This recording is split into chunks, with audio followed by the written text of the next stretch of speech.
Welcome back. Genshin is really into sin, and Skirk is here to prove that.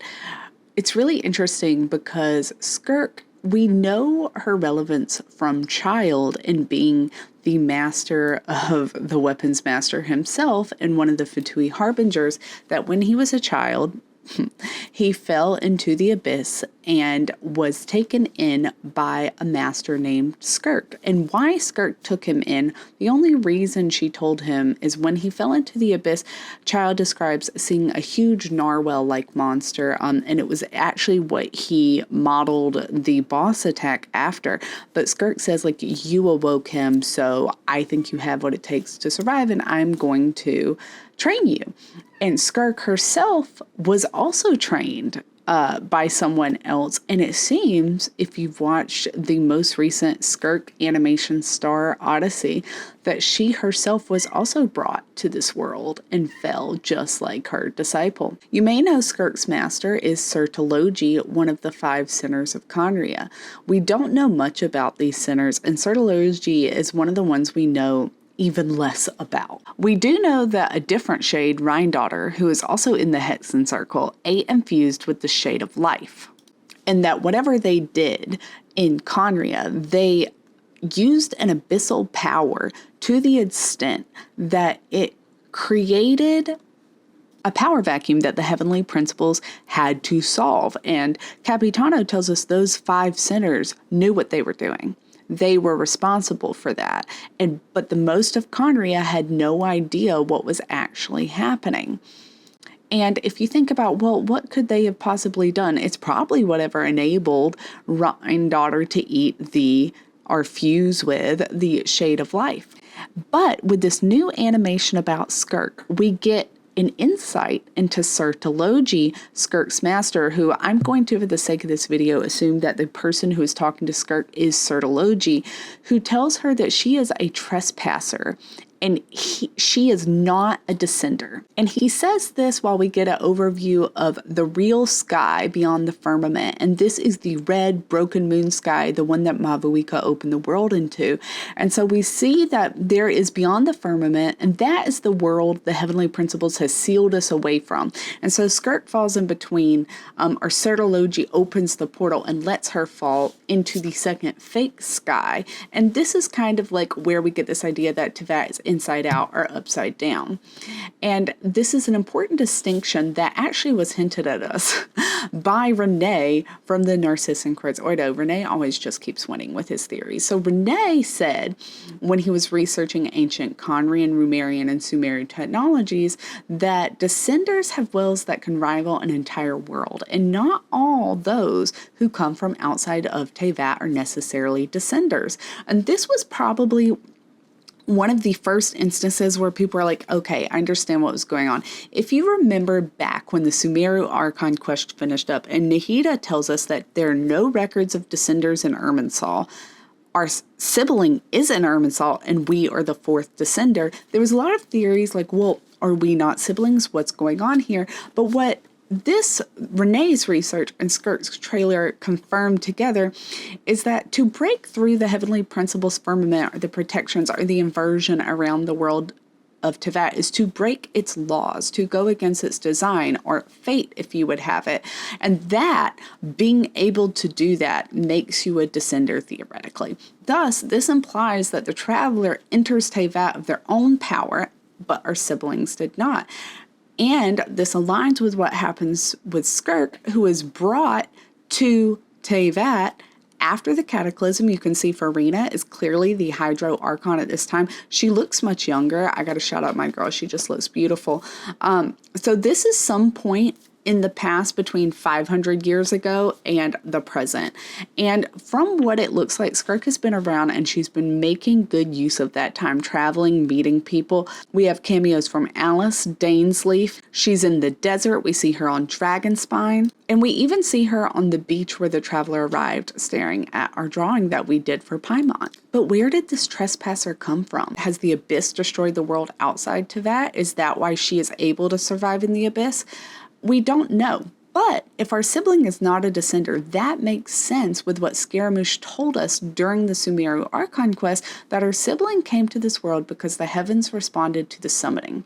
And it's kind of cute because it implies Conrians were like wishing for people, and they're doing their 50-50 trying to get a descender, i.e. someone who can open the gates of their own. And we actually have proof of that in a book that dropped in Fontaine with Arlecchino, Per and Harry.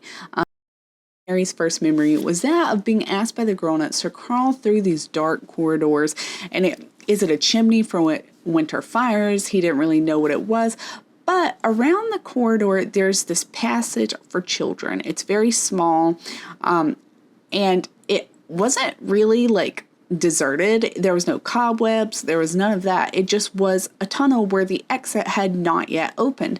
And Per and Harry, our child who is crawling through this, is like knocking for the grown-ups to ask, "Are you dead?" Strange question to ask a child. Well, how is he going to reply if he's dead? The grown-ups did not like this response, and they did not open the door. So like a good kid, Per and Harry's like, "Yes, I'm dead." And then the adults say, "Well, did you see it?" And Per and Harry is scared out of his mind right now. And he's like, "See what?" The darkness combined with his hunger and exhaustion, he didn't know what, but he did see an illusion. And that illusion was the crimson moon hanging high in the pitch dark night sky, suddenly turned around, revealing itself to be a horrible, titanic, disgusting eye. And if that doesn't sound like my girl Renova from the Natlan Archon quest, I don't know who it is. Are there more eldritch horror giant eyeballs hanging in the sky? God, I hope not. But theoretically, Per and Harry was witnessed by Renova and was let in through the door, and they said, "You have traversed the fires of the two worlds within the hearth, and here you are reborn." I kid you not. So due to the unique positioning of the Kingdom of Conria, the kingdom's weapons would wipe out the calamities that were slipping in kind of through the abyss. But what about other things like a child who came from some destroyed world? Until one of the sages spoke to the king of Conria and said, "A child once told me a tale about another world, and once upon a time, there were sea people who believed that the gods came from the sea. Each time they discovered a shipwrecked person, they would treat them with honor, and they believed the gods would take the form of the shipwrecked to invest the mortal realm." And the ruler's like, I don't get what you're putting down. And so there's actually like apparent the ocean and the sea are used as a metaphor for the space projected by the stars. And we know space and stars in Genshin relate to constellations, which relates to your fate. And a descender is able to defy the fate, the will of the world. But in Per and Harry, they say that the Kingdom of Conria, in anticipation of their arrival at the Kingdom of Gods, which you assume, I'm going to assume, that sounds kind of like Celestia from Become, that so-called ocean. They were like, we're waiting for the arrival of beings who can transcend the gods. And so that's why they find the orphanage, which is interesting because you look at the description of the narwhal, it just twists this a little bit more. And I promise we're going to get back to Skirk. The description of the narwhal saws that poets often liken the starry sky to the ocean. The stars found in the depths of the cosmos might be teeming with life, much like Tevat, other worlds. And the universe itself is akin to an ocean. Realistically speaking, however, if a profound universe full of life exists, why hasn't any of that life made contact with Tevat? Maybe because the universe has been constantly trying to infiltrate Tevat, or maybe a higher power created borders to protect this world. And you only get that description if you've completed Masquerade of the Guilty. And that's really interesting because when we finish the Fontaine Archon quest, we have a little chat with Neuvillette because Farina's tired. She went to go lay down. Leave my girl alone. And so we ask him, what exactly is the primordial sea? And this is after, you'll remember, the people Vache killed were dissolved into it, and we kind of find out that the prophecy is people returning to the sea because Egeria committed a great sin by creating human life. And so Neuvillette tells us that most of Tevat's life forms were first born in the primordial sea. It nurtured much of life on this planet, and at one time it was where on the surface of the planet. But today, Neuvillette says, it is no longer on the surface of the planet, but why it moved and why the primordial sea, which was known to engender and nurture life, suddenly reversed itself and became about devouring life, he doesn't know. But Neuvillette tells us one thing, that there's some unknown secrets because this does not align with his understanding of the world. So Neuvillette gives us 4 things. He says the primordial sea is where all life in Teyvat comes from, and it used to be on the surface of the planet. He says it's now located beneath Fontaine when the world was flipped, I guess. That's what we're going to say. And that the primordial sea was a good thing. It engendered and nurtured life, but that has changed and something has gone wrong. And theory here, you could say that whatever caused that, whatever changed the world's laws, was likely a descender. And I know people will point to Capitano here, but I would say Capitano didn't technically break or defy law. Capitano found a loophole by getting cursed twice at once and then making Renova choose. But who is the person who flipped the world inside out? If you go look at Before Sun and Moon, it tells us that after the war with the Second Who came, the heavenly principles actually has to remake part of the world. This is also what happens why part of Natlan's ley lines get recreated. And so when they flipped the world inside out and created a barrier, they, if you think about it, kind of turned the primordial sea into a shield.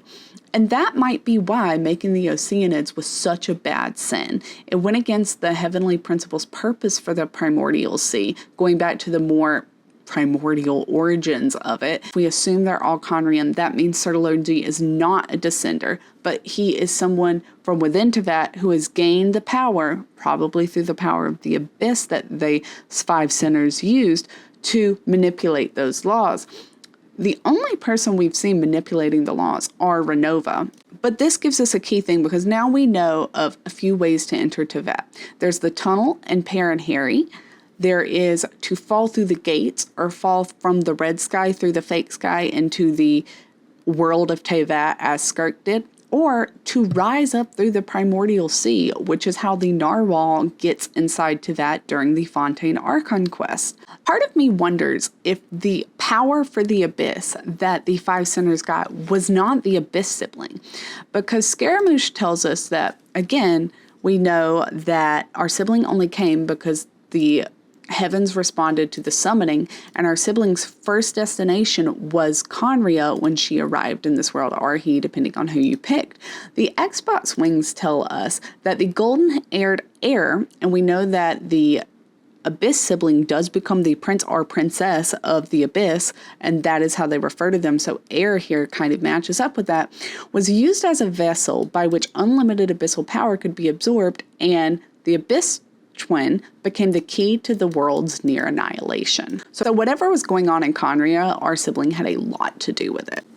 And it's really interesting because Sino actually gives us 6 sins of the academia, and they are interfering with human evolution, tampering with life and death, delving beyond the universe, investigating the origin of words, revering gods without acts of devotion, and attempting the forbidding and fearing none. I would say Ryan Daughter's probably got that last one covered. Egeria did the first 2, interfering with human evolution and tampering with life and death. And I would say it seems like Conria revered gods without active devotion. I don't really know what that means, but I'd love to see. So how does all of this tie into Skirk? Skirk is coming along as kind of a confirmation of all of this, and she very much feels like a witness, much in the way we were for the Fontaine Archon quest, someone who had to come from outside this world and bear witness to the events. And she's kind of like, her theme is around waiting, which brings the question, why would Sertology bring her here? And it seems like he knew she was not a descender before he ever deposited her in this world. One, Skirk very much has like a Ketos tail theme. She's giving sea creature, and she kind of like casts her powers as cryo, but she doesn't use a vision. So she uses abyssal serpentine energy. And that serpentine energy is really fascinating because remember, the origins of the world in Teyvat are dragons. So everyone was a dragon. But what may have happened is the 5 sinners, when Conria was destroyed, that 50-50 trying to get a descender, well, they just lost all that work. And we don't know how long since Per and Harry they were doing that, but they were gotching for quite a while trying to find themselves a descender.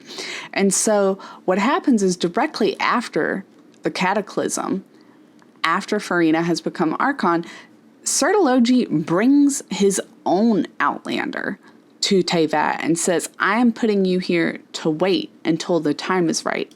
And Sertology trains Skirk in the power of the Abyss. And remember, this is after the Abyss Twin is found to be able to absorb all that abyssal corruption. And so I think like Skirk is what you can think of as a failed experiment, a failed version of us. And I'm so excited to hear more about her story because it sounds like there's a lot that happened before she ever arrived here. There's a maybe a reason why Sertology picked her in particular, and maybe it has to do with these ocean people that a child previously came from in Per and Harry. Could that child be related to Skirk? I guess we'll have to wait to the Archon quest and Skirk's story quest to find out. If you like this video, go ahead and give me a like, follow for more, and I'll be pulling for Skirk. I've got 60 wishes saved so far. Thank you for watching. Put your thoughts in the comments.